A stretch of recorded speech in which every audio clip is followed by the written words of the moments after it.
Togolaises et Togolais, chers compatriotes, résidant aussi bien au Togo que partout dans le monde, je voudrais avant toute chose avoir une pensée pieuse pour le repos de l'âme de tous les martyrs de l'histoire politique du Togo, en commençant par le père de l'indépendance, Sylvanus Olympio, jusqu'au plus récent, à savoir Monseigneur Philippe Fanoko Podro, Gabriel Messan Agbeome Kodo et tous les autres dont les noms ne sont pas ici énumérés, mais que nous portons vivement dans nos cœurs et que nous ne cessons de pleurer.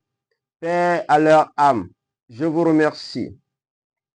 Togolaises et Togolais, en ce début de l'année 2025, je viens, au nom du parti politique La Racine, membre de la coalition des partis politiques et organisations de la société civile appelée la DMP, vous présenter nos voeux les meilleurs d'amour patriotique, de paix, de santé, de prospérité, de bonheur, de réussite et de succès dans nos entreprises respectives.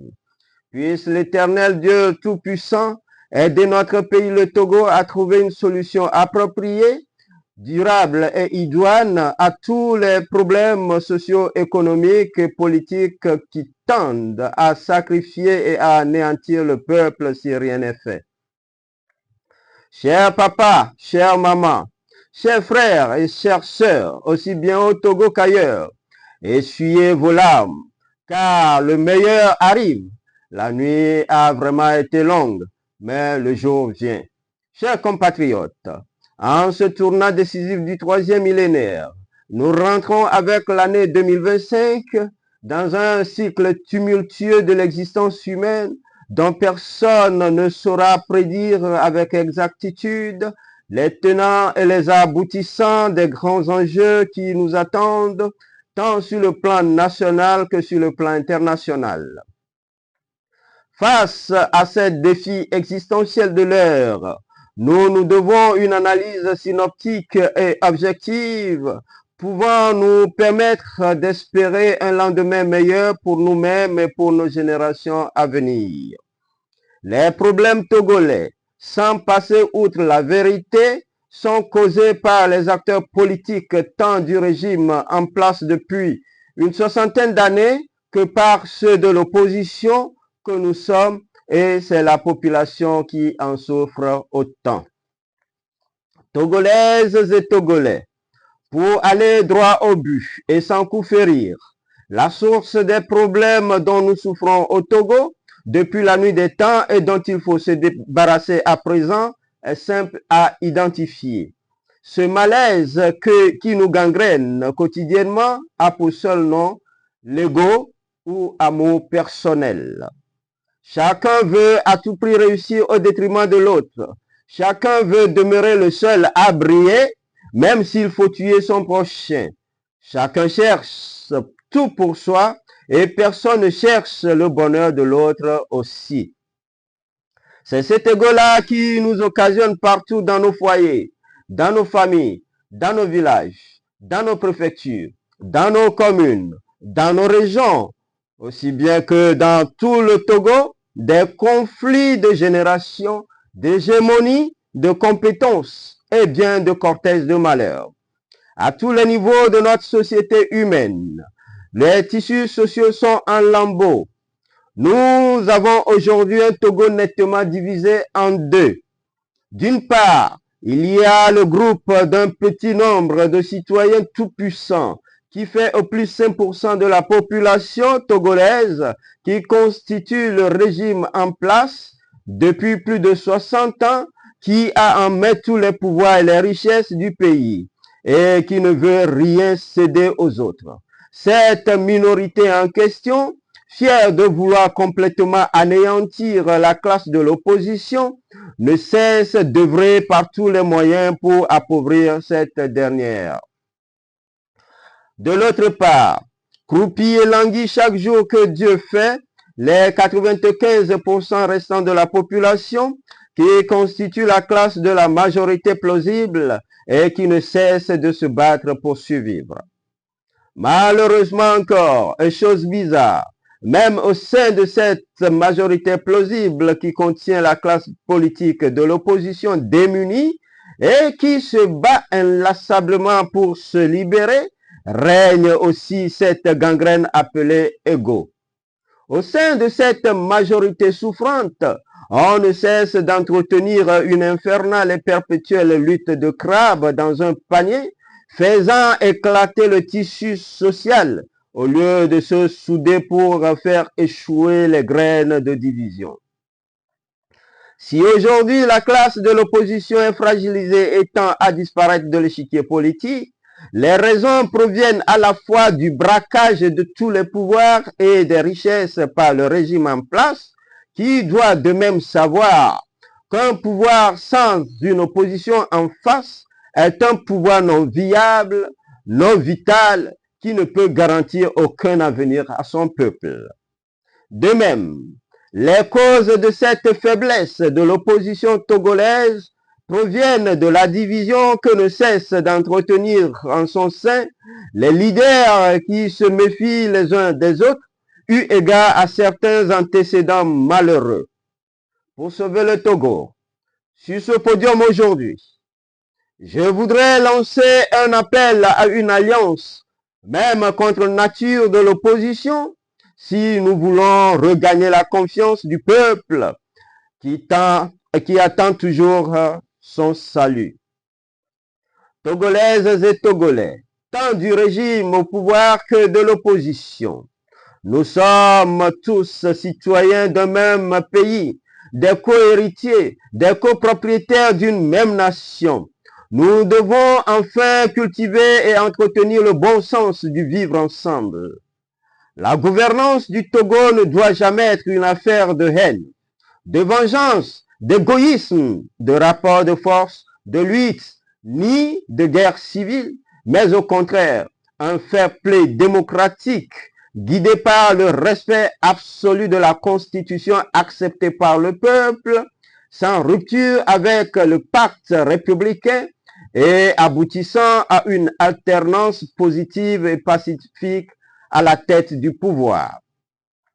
Il faut désormais remplacer dans nos vécus quotidiens et partout où nous serons ce mauvais havre qui est l'ego, c'est-à-dire le moi d'abord, et qui est bien haïssable par un élan altruiste de planter le bon arbre qui va sauver le pays tout entier et dont le nom principal est l'amour patriotique. Avec l'instauration, la consolidation de cet amour patriotique, chose qui ne sera certainement pas facile à ses débuts, nous ne vivrons plus comme des anneaux et des loups dans une jungle, mais comme des frères et des sœurs d'une même patrie. Avec l'amour patriotique, l'esprit de tolérance et de pardon mutuel prendra place dans nos cœurs jusqu'à ce qu'il n'y ait plus un minimum de place pour la haine, la division, le tribalisme et que sais-je encore. Avec l'amour patriotique, tous les Togolais seront en tout temps heureux et prêts à défendre les couleurs du Togo partout où besoin sera et libérer le Togo du terrorisme qui a commencé par nous décimer sous toutes ses formes, y compris l'assassinat de nos soldats au front, paix à leur âme, les incendies réguliers de nos marchés, l'agression barbare du peuple par certains individus à la solde de quelques citoyens. Avec l'amour patriotique, comme les enfants d'un même père, nous allons régulièrement nous retrouver sous un abrapalabre avec des assises nationales, inclusives et sincères pour trouver de réelles et durables solutions à nos problèmes. Mes chers compatriotes, Togolaises et Togolais, le Togo est une terre bénie et immensément riche. Ceci étant, avec l'amour patriotique, les richesses du pays ne seront plus accaparées par un petit groupe de citoyens au détriment de la grande majorité, mais au contraire, gérées et rétribuées d'une manière efficace, efficiente et équitable. Ce faisant, il y aura la création des emplois et des revenus pour la jeunesse, l'amélioration durable des conditions de travail de tous les employés, l'amélioration des conditions d'études des apprenants, l'amélioration des plateaux techniques des hôpitaux, la construction d'une université de renom et d'un hôpital de référence dans chaque région administrative du Togo.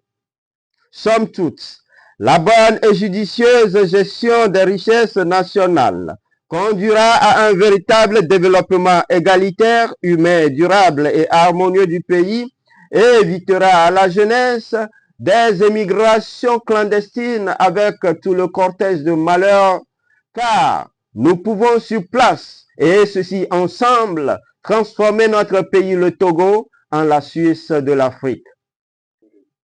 Chers concitoyens, le Togolais, en le connaissant, n'est pas aussi trop exigeant ni gourmand. Mais malheureusement, malgré l'immense disponibilité des ressources naturelles au Togo et la douceur du peuple, la méchanceté et la cruauté de la minorité pieuse ne lui accordent la moindre chance de trouver le minimum vital. C'est bien déplorable et pitoyable. Par cette occasion donc, nous invitons les gouvernants à tout entreprendre pour l'épanouissement humain durable du peuple togolais tout entier. C'est aussi pour nous ici l'occasion de témoigner toute notre gratitude et reconnaissance infinie à tous les Togolais et Togolaises résidant à la diaspora pour leur disponibilité et leur soutien inlassable, socio-économique multiforme, qu'ils ne cessent d'accorder aux parents qui sont restés au pays et qui ne cessent d'avoir des larmes aux yeux face aux vicissitudes existentielles.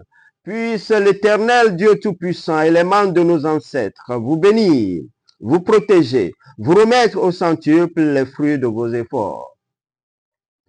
Chers compatriotes, avec l'amour patriotique, il n'y aura plus de conflit d'intérêts et les Togolais ne se regarderont plus en chair de faïence, se jetant des discours haineux et de division. Avec l'amour patriotique, tous les exilés politiques vont être libres de rentrer au bercail afin de bâtir ensemble ce pays nouveau dont nous aspirons. Avec l'amour patriotique, les détenus d'opinion politique vont être totalement amnistiés et libérés.